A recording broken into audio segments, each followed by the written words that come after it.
behind Drew, who was a franchise quarterback, right? In my second year, it's training camp. And we had a very good quarterback coach named Dick Rabine. And God rest his soul, unfortunately, he passed away in training camp and of a heart attack. And it was a very difficult loss for our team. And the way that we found a way to continue on that season is Bill Belichick became more of a quarterback coach than we ever imagined him being a quarterback coach. He was obviously a head coach, very involved in defensive. Give him a chance. Let's give him a chance with the play calling. You know you have an offensive line that isn't playing that well. So what do? Why not just play the short game so we can get the ball out of his hands very fast to run a competent goddamn offense? Outside of that, Shedeur has to be better in understanding that the offensive line that you're working with right now is not adequate. Why not allow the players that are competing for a job, in this instance, Shedeur Sanders, to finish off the NFL basically hit pause, blinked twice, and refreshed the timeline. Because Tom Brady just stepped into the conversation like a man who found something he absolutely did not like. And when Brady speaks, people don't just listen. They lean in, mute the TV, and start texting group chats like, "Yo, are you hearing this?" Because this wasn't some casual retirement interview. This wasn't Brady smiling politely, talking about avocado ice cream, stretching routines, or pretending golf is as competitive as 4th and Go in January. No, this felt different. This felt personal. Apparently, Brady went full detective mode and took direct aim at the Cleveland Browns, accusing the organization of sabotaging Shedeur Sanders. Yeah, that's Shedeur Sanders. And the second those words hit the football world, fans everywhere reacted the same way. Half the internet froze, the other half started pulling up receipts like unpaid investigators on a sports podcast. Cleveland media keep going relentless on Shedeur Sanders. He entitled, distracted, developing slow, can't learn the playbook, not getting practice reps with the scout team, not getting practice reps at all. But what if I told you? Then don't none of that got to do nothing with football. This goes deeper than people realize. If y'all ain't seen it, Tom Brady came out on Colin Cowherd. Now this is pertaining to the Browns saying they developing. Because let's be honest, if Tom Brady is publicly calling out sabotage, people aren't brushing that off like a random hot take from somebody with a microphone and too much coffee. This is Brady. The guy treated footballs like priceless museum artifacts. The guy who looked at a 2-minute drill the way most people look at a tax audit. Precision, discipline, zero nonsense. So when that guy looks at a franchise and says something feels off, you better believe people are paying attention. And Cleveland? Oh, Cleveland caught the spotlight again. At this point, the Browns have a talent for showing up in headlines even when they're trying to stay under the radar. Seriously, some teams quietly work through their issues behind closed doors. Cleveland somehow turns routine football business into a season finale every single time. And this situation? This wasn't about another loss. This wasn't about another rebuild. This wasn't even about the classic quarterback shuffle that usually has fans checking mock drafts before Halloween. Nope. This one had more juice than that. Because Brady wasn't talking about stats. He wasn't talking about schemes. He wasn't talking about playbooks, formations, or whether somebody missed a hot read on 3rd down. He was talking about how players are being handled, and that changes everything. Everybody knows how to develop a quarterback. You're assuming that you're going into a program. I mean, I'm telling you, there's a lot of people who have no idea what they're doing when they're tasked with coaching a quarterback or calling an offense. So are you saying, just like we'd rank quarterbacks 1 to 32, do you rank offensive coordinators 1 to 32? Do you rank quarterback coaches 1 to 32? Well, what if you have the 32nd ranked coordinator in someone's mind, or the 32nd ranked quarterback coach? How is he getting a level of development that the guy who's first is? Now, you'd think Brady in retirement would be somewhere far away from all this chaos. Maybe on a yacht. Maybe drinking some green smoothie that tastes like lawn clippings but apparently adds 5 years to your career. Maybe giving motivational speeches to rich people who think waking up at 6 a.m. makes them elite. But no, retirement clearly didn't remove Brady's football instincts. If anything, it gave him more time to watch, analyze, and call out what doesn't smell right. And according to him, what he saw in Cleveland wasn't just messy. It wasn't just confusing. It wasn't just maybe the system needs time. No, Brady looked at the situation and basically said this thing looked like an organizational circus wearing shoulder pads. And honestly, that hit hard. Because Brady pointed out something a lot of players, fans, and even analysts have quietly been thinking for years. The NFL has a strange double standard. Players? Oh, players get evaluated every second like they're on some national talent competition. Every throw, every footstep, every missed read, every hesitation in the pocket, every facial expression on the sideline. People break it all down frame by frame like they're analyzing classified footage. One rough drive and suddenly social media turns into a courtroom. But coaches? That's a different story. Some coaches can drive an offense straight into traffic with no GPS, no map, and no backup plan. It's either the Browns are actually developing Shedeur, which I told y'all before too. They actions say otherwise. But Tom Brady gonna break it down in how he got developed early on in his career, eventually lead him to 7 Super Bowls. So if quarterback's not getting developed, anything similar to this, And somehow people still call it part of the process. A receiver wide open? Missed. Protection busted? Missed. Play calling predictable enough for fans in row 300 to call it before the snap? Still missed. Yet somehow the blame always slides downhill toward the young player. Brady clearly wasn't buying that. Not even a little. He basically said what a lot of people have been afraid to say out loud. Some people in these coaching rooms talk about development like it's a science. But when it's time to actually develop somebody, suddenly everybody starts looking at each other like the group project just got assigned. And that's where Shedeur Sanders enters the picture. Because from Brady's perspective, Shedeur hasn't just been analyzed. Theory that quarterbacking should be easier now. You have personal coaching, 7-on-7 camps. I mean, guys like you and Drew Bledsoe and Troy Aikman have told me, like, I literally had 8 high school games a year. You're like, I had 40 starts, including high school. Well, guys now have 10,000 snaps by the time they're 14 years old. So I've always said, as a sports commentator, I used to give guys 3 years. My argument now is Thanksgiving year 2, the GM, the coach, the coordinator need to go upstairs in a room privately, raise their hands, yes or no. And he's been picked apart. Every decision, every mechanic, every throw angle, every interview, every body language clip. The football world has been studying this guy like he's a final exam. Meanwhile, the people responsible for helping him grow, way less heat, way less pressure, way less accountability. And Brady apparently saw that imbalance loud and clear. According to him, Cleveland took what should have been a major opportunity and somehow made it feel like an obstacle course with half the instructions missing. Imagine walking into a brand new NFL system trying to learn terminology, timing, protection calls, locker room chemistry, speed of the game, media pressure, and expectations from millions of fans. And instead of getting structure, instead of getting support, instead of getting development, you're left trying to figure things out while everybody watches with folded arms. That's not development, that's survival. And then, here's the wild part, you struggle under those conditions. And suddenly people start questioning your readiness? Come on now. That's like handing someone a recipe with no ingredients, no oven, no measuring cups, then acting shocked when dessert doesn't show up. That's not player development. That's setting somebody up to catch heat. And if Brady really believes that's what happened with Shedeur Sanders in Cleveland, then trust me. Interviewed. He had nothing to do with the game. Okay, it's all for media clicks. And he's a heck of a personality, but the personality can't come out until you do something on the field. And it's a big week for Dylan Gabriel and a big week for the Browns. I mean, making that transition for him even be available to the press. I don't know why he's doing it. You tell me, you know how that works. Is that the front office? Is that the comms team? Like, who's putting him out? So we're saying it's not really on him. We have to protect him. He's a young player. Yep. Why are we making him available? Exactly.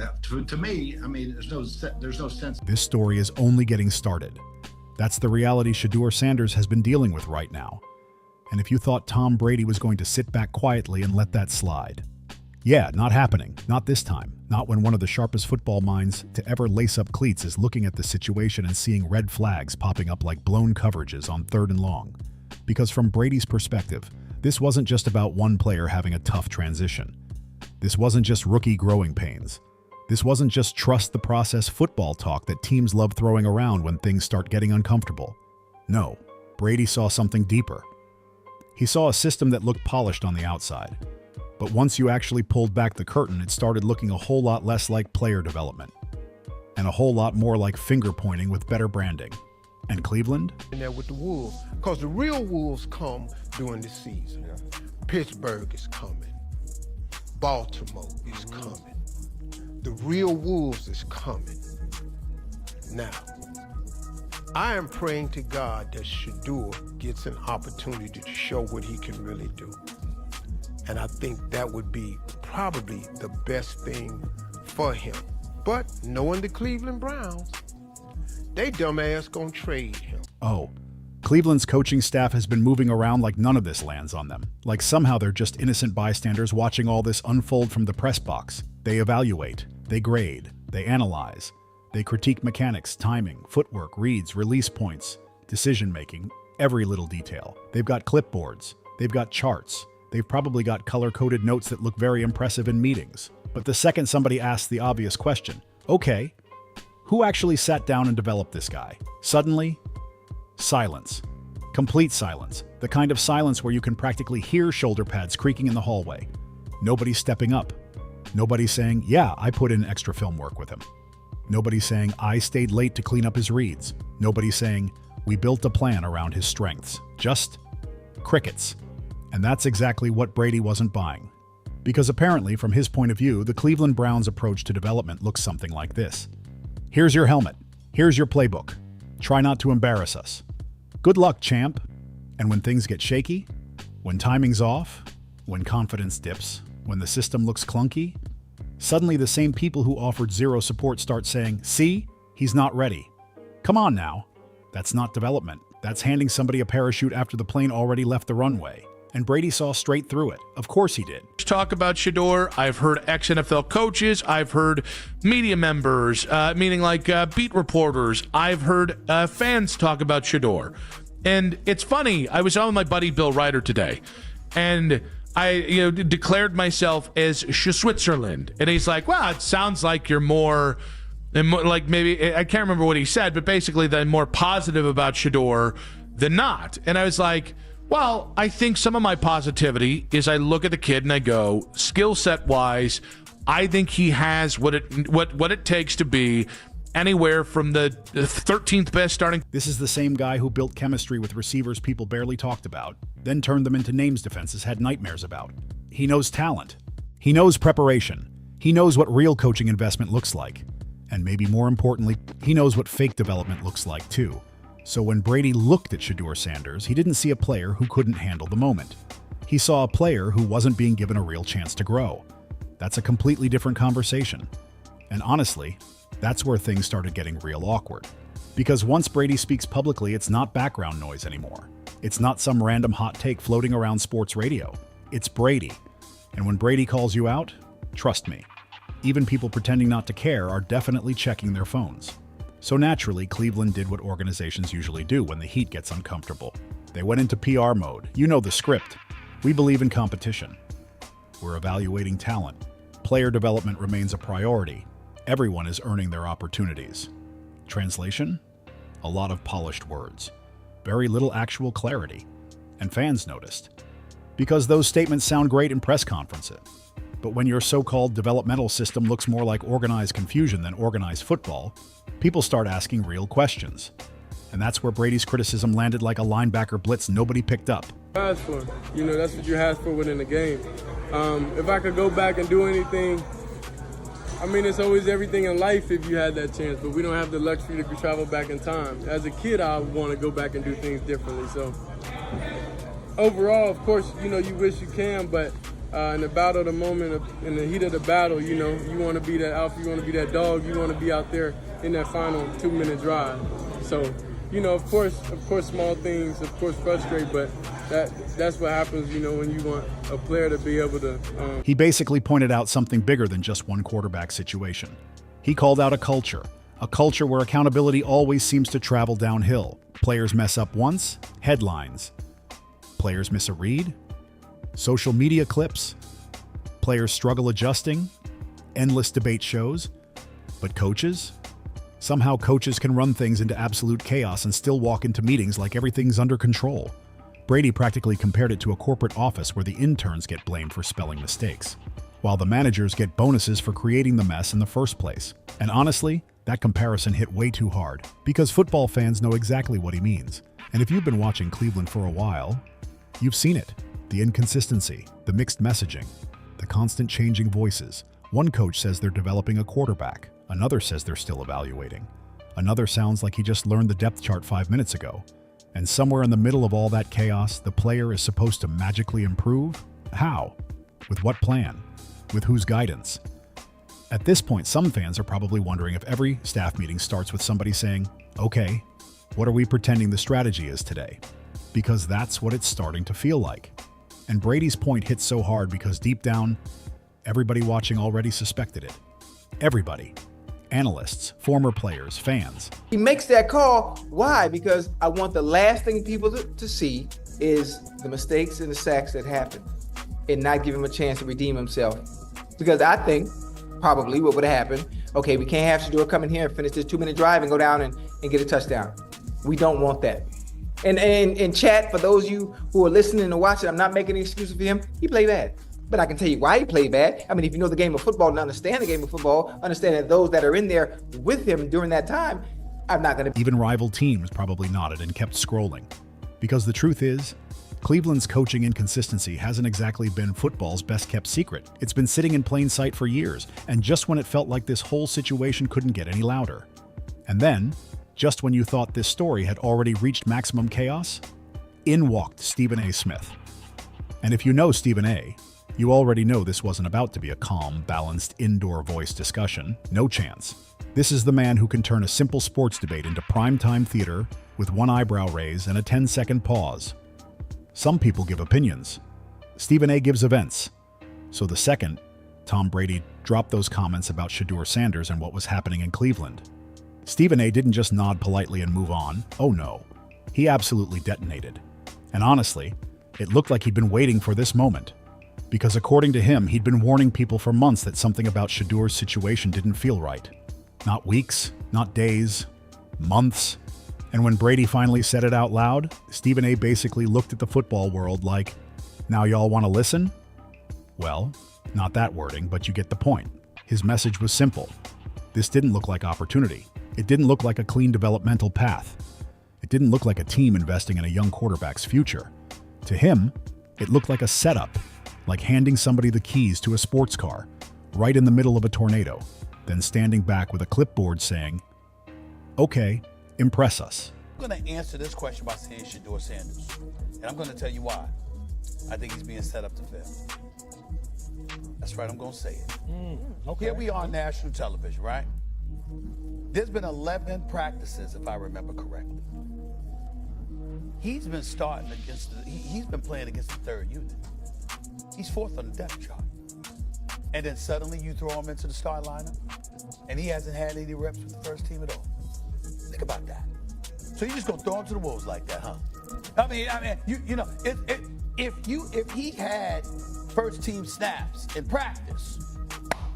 Seriously?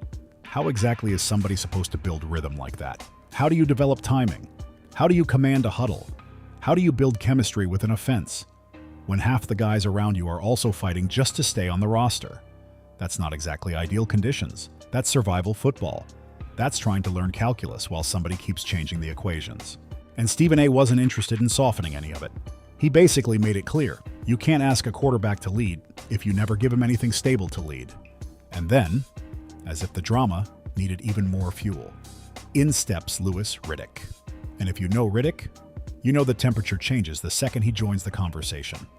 Because Stephen A. brings fireworks, Riddick brings film study, front office perspective, and the kind of football truth that makes executives suddenly pretend their phones died. He doesn't scream, he doesn't dance around the point, he just calmly drops uncomfortable facts. And somehow that hits even harder. And this time, he didn't sugarcoat anything. Yes, he acknowledged that Shedeur has talent. Yes, he acknowledged the upside. Yes, he acknowledged the tools, but then he turned his attention right back toward the Cleveland Browns. Put in the work. He's got to adapt to the NFL. He's got to adapt to not being coached by his dad. But physically, when we're talking about physical talent, the concerns I have about Dylan Gabriel aren't there with Shedeur. Now, I would not have taken him with a number 2 pick. under any circumstances. I might have thought about it at 33 or 35. I definitely would have thought about it at 92 over Dylan Gabriel. But the truth is, like, I don't feel beholden to either of these quarterbacks. Like, we should treat them like scratch-off lottery tickets until proven otherwise. But I'm watching the discourse fall out with Shedeur Sanders. And the latest one's pantomiming, but certainly the one before this was him saying that he feels like he could do better than a lot of the starting quarterback stuff you see around the NFL, and that he's confident he'll be ready to go when his... And that's where things got uncomfortable in a hurry. Because according to Riddick, the reps weren't there. The structure wasn't there, the consistency wasn't there, and maybe most importantly, the intent didn't look like it was there either. That's a heavy statement, because when somebody with front office experience says the intent is missing, that's not criticizing one bad practice. That's questioning the entire process. And fans heard that loud and clear. Riddick basically said what a lot of people watching were already thinking. This didn't feel like development. It felt delayed, like the plan wasn't to build momentum. The plan was to stall it. And that's a brutal thing to hear if you're a young quarterback trying to establish yourself. Riddick even took it a step further. He pointed out that around the league, other young quarterbacks were getting exactly what they needed. Consistent reps, coaching attention, patience, a real chance to fail, learn, adjust, and improve. That's how growth happens in the NFL. Nobody walks in fully polished. Nobody enters the league already perfect. Even legends had rough moments. Even Brady had learning curves. Even the greats needed structure. But Shedeur? According to what Riddick was seeing, it looked like he was being asked to figure everything out on his own, inside an offense that didn't feel natural, inside a playbook that felt more like a puzzle box than a system built to help him succeed. And if you're the only guy in the room still trying to find the rhythm of the offense, every snap stops feeling like practice and starts feeling like an audition. Every throw becomes pressure. Every mistake becomes a headline. Every hesitation becomes another reason for people to question you. That's not development. That's walking a tightrope with people grading your balance. And then came something even more uncomfortable. Because according to the growing conversation around the organization, not one major voice inside leadership seemed to publicly step forward and say, "This is our guy, let's develop him." Not one. And that silence said everything. Because if nobody in leadership is willing to stand behind a young quarterback, if nobody's fighting for him, if nobody's building around him, if nobody's taking ownership of his development, then what exactly is he supposed to believe? At that point, it starts feeling like you're not part of the plan. You're just part of the experiment, and that's dangerous. Because careers can shift fast in this league. Confidence can disappear fast. Momentum can vanish fast. And when the support system feels shaky, and things can spiral before they ever really begin. But somehow, this story still found a way to get even crazier. Because then came the moment that made the whole situation feel less like football and more like a sports drama written by somebody who clearly loves chaos. Enter Jimmy Haslam, the owner of the Browns. And what happened next? Nobody saw it coming, because Haslam casually admitted that he apparently had no real awareness of Shedeur Sanders being brought in. None. Zero, basically. Yeah, that decision was left to the coaching staff. Wait, what? Hold on, your quarterback comes into the building, and ownership doesn't fully know the situation? How exactly does that happen? That's not streamlined management. That's not organizational alignment. That's not leadership. That's chaos wearing a business suit. And suddenly, Brady's comments started making a lot more sense. Because how is a young quarterback supposed to thrive when the people running the franchise don't even seem fully connected on who's steering the ship? That's a serious problem. Fans heard that and immediately started connecting dots. Because if ownership isn't fully engaged and coaching feels inconsistent, and leadership isn't publicly backing the player, then what exactly is the foundation here? Haslam's admission hit like a fumble in the red zone, and once Stephen A. heard that, it was over. He came back hotter than ever. He basically said what plenty of people were too polished to say out loud. That kind of "I didn't know" response doesn't remove responsibility. It raises even more questions, because whether intentional or not, it creates distance. Distance from decisions. Distance from accountability. Distance from the fallout.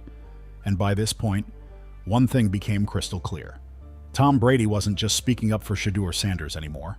No, this had become much bigger than one quarterback, one training camp, or one coaching staff. Brady was speaking for every young quarterback who's ever walked into the NFL full of confidence, only to get dropped into a system that talks about development, but somehow forgets to actually develop anybody. And if you've watched this league long enough, You know exactly what he means, because football loves selling the dream. Teams talk about opportunity, they talk about culture, they talk about patience, process, growth, leadership, and all the polished buzzwords that sound amazing in press conferences. But behind the cameras, sometimes the reality looks very different. Sometimes development turns into waiting. Sometimes competition turns into confusion. And sometimes earning your shot somehow means never getting a real shot at all. And according to Brady, that's exactly the problem. Because the league is full of coaches recycling the same old excuses like it's a fourth quarter script they've memorized. We're evaluating. We're being patient. He just needs more time. We're still gathering information. Meanwhile, the player is standing there wondering, cool, but when do I actually get coached? And right now, Shedeur Sanders has become one of the clearest examples of just how broken that formula can look when everything starts falling apart. And here's where the irony hits even harder. Brady understands this better than almost anybody alive. Because believe it or not, there was a time when Tom Brady wasn't Tom Brady. Hard to imagine now, right? No 7 rings, no legendary comeback stories, no GOAT debates, no highlight reels playing on loop. Just a young quarterback, drafted late, overlooked, underestimated, and not exactly handed the keys on day one. Sound familiar? Because in a lot of ways, Brady sees pieces of his own story in Shedeur. The difference? Brady eventually landed in a system that actually believed in player development. And yes, Bill Belichick had his own style. Let's be honest. Warm and fuzzy probably wasn't exactly Belichick's brand. The man looked like he considered smiling an unnecessary energy expense.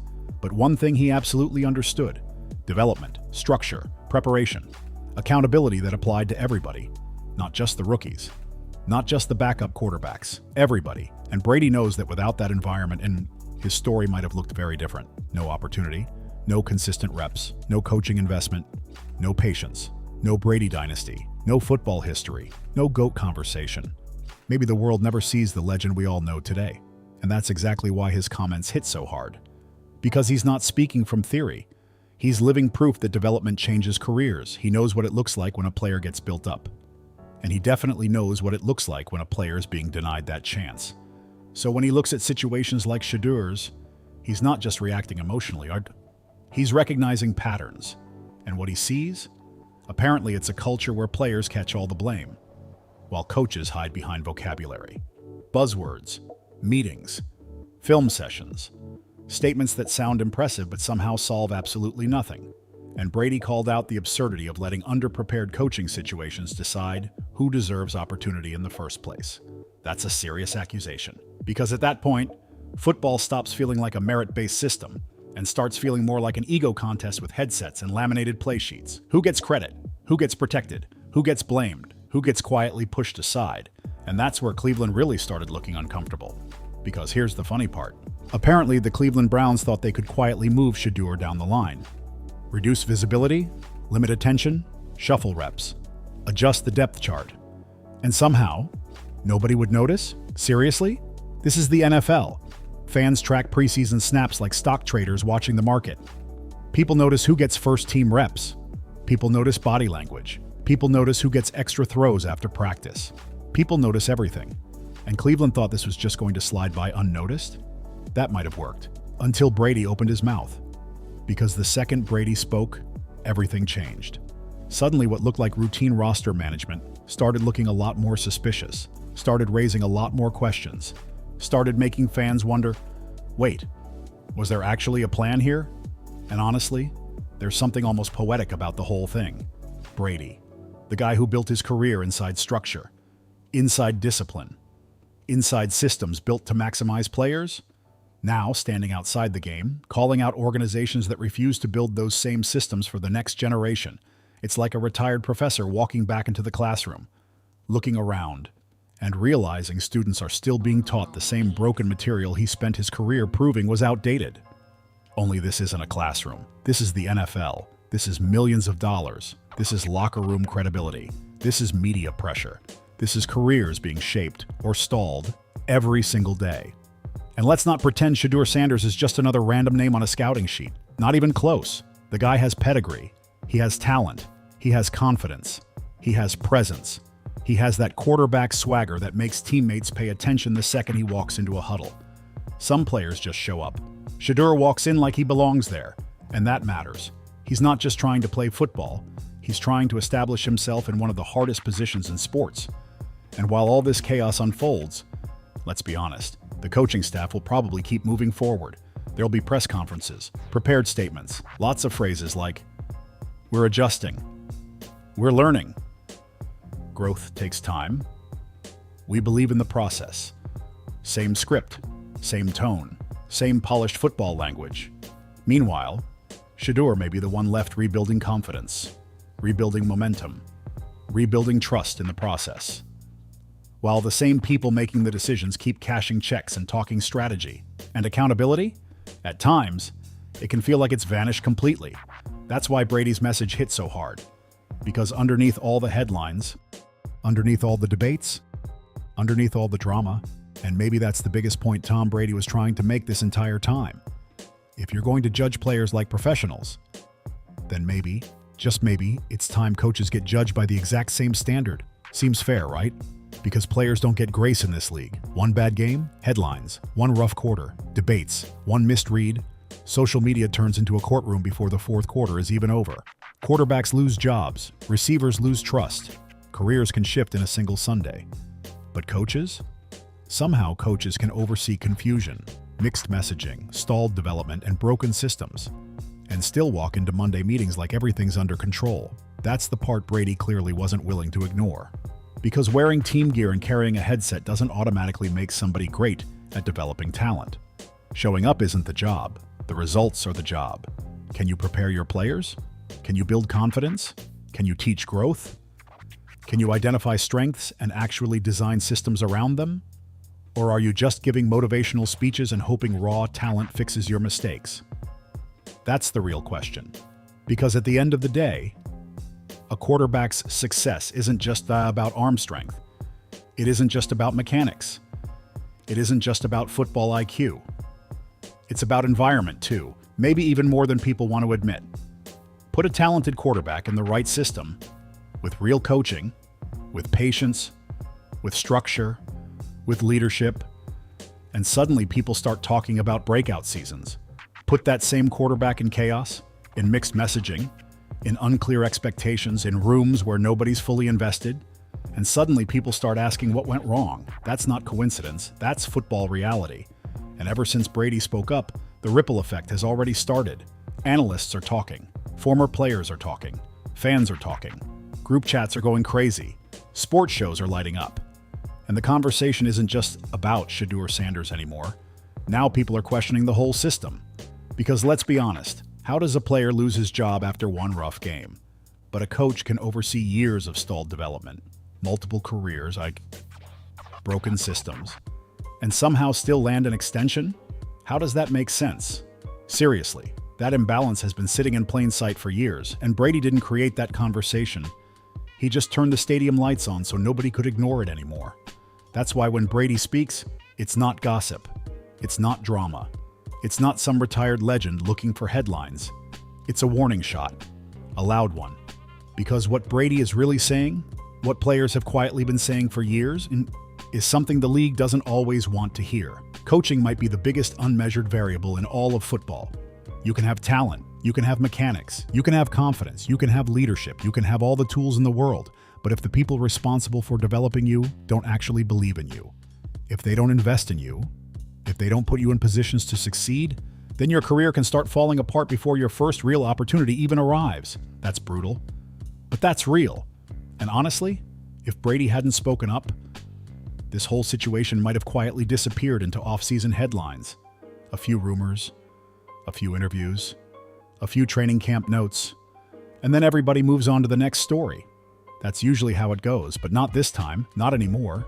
Because now, everybody's watching Cleveland Browns. Every practice rep, every depth chart move, every press conference, every coach quote, every roster decision, every body language moment on the sideline, everything.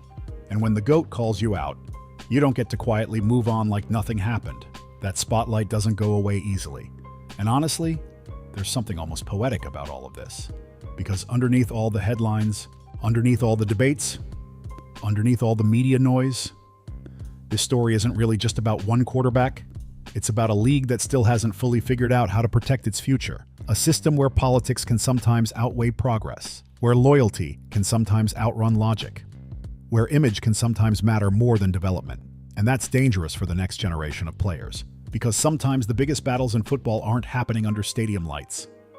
They're happening behind closed doors, inside meeting rooms, inside coaching offices, inside conversations fans never hear. That's where confidence gets built, or broken. That's where careers get accelerated, or delayed. That's where decisions get made long before the first whistle ever blows. And until that part of the game changes, Tom Brady's words are going to keep echoing through every locker room in this league. Because if coaches can't build their players, maybe it's time football starts rebuilding the coaches. And now I want to hear from you. Was Brady exposing the truth? Or did he go too far calling out Cleveland? Drop your take in the comments because this conversation is far from over. And trust me, NFL fans are not staying quiet on this one.